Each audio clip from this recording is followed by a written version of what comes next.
So we're less than 2 months away from the launch of the PlayStation 5 and Xbox Series X. Everyone's excited for these new consoles to come out. People are already arguing about which piece of plastic is better than the other, even though these consoles haven't even come out yet. We haven't even seen any games on the console, but people are already fanning the flames of the console war because they can't help themselves. Fanboys are never going to change. They're always going to exist, unfortunately. But while everyone's got their attention focused on the PlayStation 5 and Series X, I'm going to be doing something a little bit different today. I'm going to be talking about a next-gen console that is not the PlayStation 5 or Series X, or Series S. It's not even made by Sony or Microsoft, and Nintendo has nothing to do with it either. We actually have a new player in the console business by the name of Slightly Mad Studios. And if that name sounds familiar, that's because it's the same company that developed Project Cars. Yeah, apparently that company is making a new console to compete with the PlayStation 5 and Series X. And the name of that console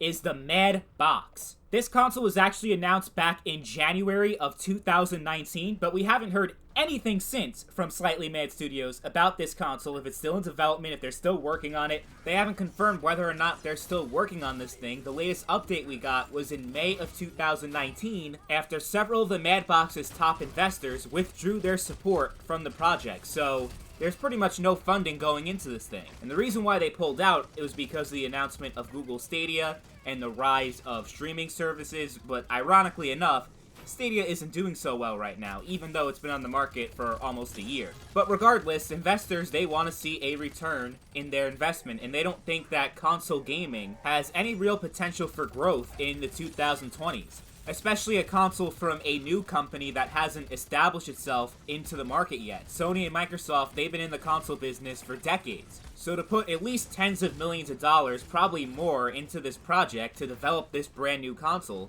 it's a very risky gamble, and most investors want absolutely nothing to do with it. I think investors would be more open to pouring money into a project for a new console if it was made by a well-established company in the tech world, like an Amazon or an Apple, or some other company that has a lot of experience with hardware and technology and has had success in their other ventures. But Slightly Mad Studios, they have absolutely no experience with hardware, so it kind of seems like they're going in over their heads with this project. It's also worth noting that in November of 2019, Slightly Mad Studios was sold to Codemasters for $30 million, so Slightly Mad Studios is part of a different company now, after they announced the Mad Box. So it's very likely that Codemasters canceled the project after acquiring Slightly Mad Studios. So I think it's safe to say that between the investors pulling out of the project, Slightly Mad Studios being acquired by Codemasters, and the fact that we haven't really gotten any new updates about this thing, no mention from Slightly Mad or Codemasters about the Mad Box in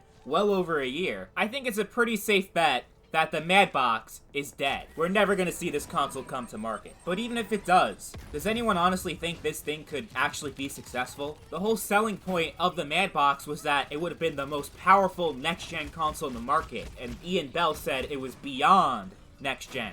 So it would have been even more powerful than the PS5 and Series X. And that's great and all, but what about the games? And I don't think Slightly Mad Studios had any games to sell this console. Even if they put all their own games as first-party exclusives. Project Cars? You think Project Cars is going to be a system seller? Yeah, I don't think so. And I also don't think that any other company would even consider making their games exclusive to the Mad Box, because obviously if they're struggling to finance this whole project, I'm sure they don't have money to throw around to make games exclusive on the Mad Box. And even if they did, most publishers would see a huge risk in doing business with a new company in an already established market that is dominated by Sony, Microsoft, and Nintendo. Do publishers want to hurt their relationship with Sony, Nintendo, and Microsoft that have made so much money for them over the years that they have a good relationship with? They're gonna hurt that relationship for a startup that has little chance at breaking any ground in the console market? Yeah, I think that's a bit of a stretch. So the console would have no exclusive games to distinguish it from other platforms, and would have no games, period, because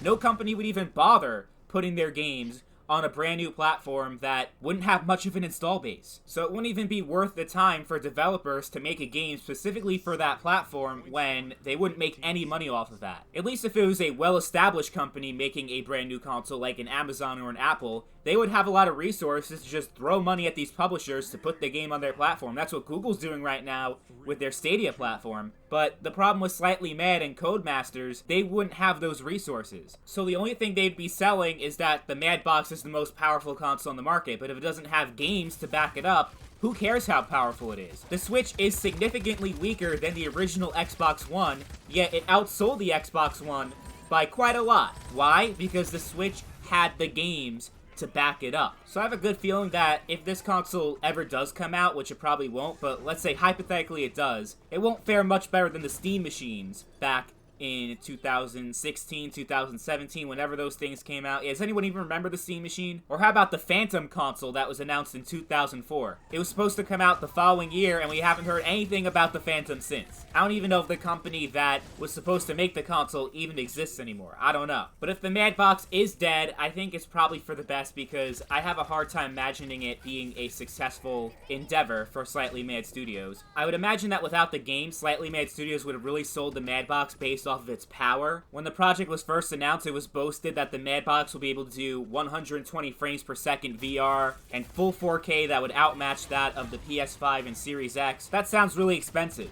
and they would probably have to rely on making money off of the actual console itself rather than taking a loss like what Sony and Microsoft does, so it probably would have been significantly more expensive than the PS5 and Series X, despite having no games to make you want to buy that console. And even if they decide to go the open source way and say like, oh, you can run Steam on the Mad Box, you can run whatever you want, it's pretty much a PC, but it's a console.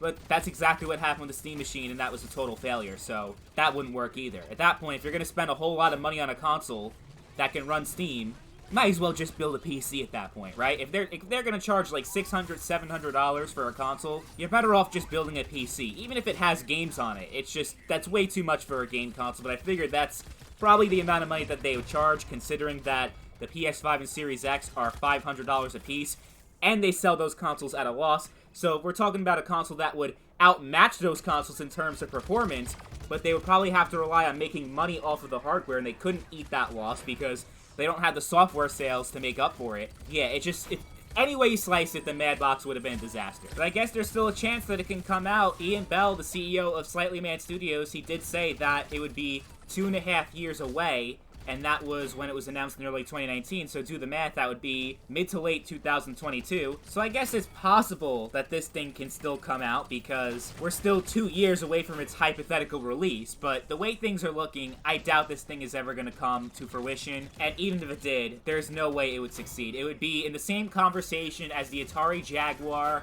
the 3DO, the Steam Machine, and all the other failed consoles in gaming history.